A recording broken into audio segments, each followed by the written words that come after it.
ഇനി വ്യത്യസ്തനായ ഒരു ചിത്രകാരനെ പരിചയപ്പെടാം. മലപ്പുറം തിരൂർ സ്വദേശി ജയചന്ദ്രൻ പുല്ലൂർ.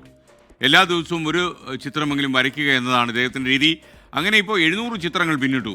കാണാം നമുക്ക് ജയചന്ദ്രൻ്റെ ചിത്രവിശേഷം.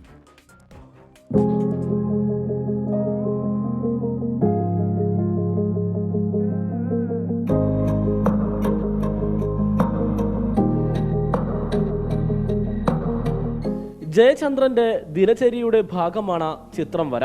ഓരോ ദിവസവും രാത്രി 12 മണിക്ക് മുൻപായി ഒരു ചിത്രം വരയ്ക്കുക എന്നതാണ് പതിവ്. അത് ഫേസ്ബുക്കിൽ പോസ്റ്റ് ചെയ്യും. ചിത്രവർഷം എന്ന പേരിലാണ് മുടങ്ങാതെയുള്ള ഈ ചിത്രം വര.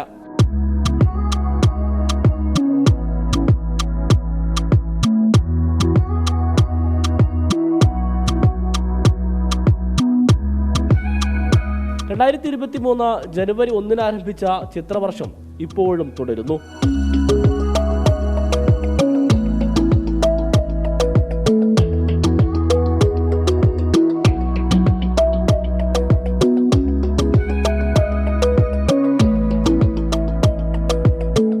ഒരു കൗതുകത്തിന് വേണ്ടി തുടങ്ങിയൊരു പരിപാടിയായിരുന്നു ചിത്രവർഷം എന്ന പേരിലൊരു ചിത്രരചന.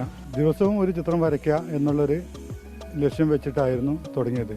തുടക്കത്തിലൊന്നും അത്ര ഗൗരവമായിട്ട് എടുത്തിട്ടുണ്ടായിരുന്നില്ല. 2 വർഷത്തോളമായപ്പോൾ ഞാൻ വര തുടങ്ങിയിട്ട് 700-ലധികം ചിത്രങ്ങൾ ഇപ്പോൾ എൻ്റെ കയ്യിൽ ഉണ്ട്. മിക്ക ചിത്രങ്ങളും ജലഛായത്തിലാണ് വരച്ചിരിക്കുന്നത്. ചിത്രങ്ങളുടെ ഒരു വലിയ ശേഖരം തന്നെയുണ്ട് ഇദ്ദേഹത്തിന്റെ പക്കൽ. ഈ ചിത്രങ്ങൾ ഉപയോഗിച്ച് ചിത്ര പ്രദർശനം നടത്തണമെന്നാണ് ജയചന്ദ്രന്റെ ആഗ്രഹം.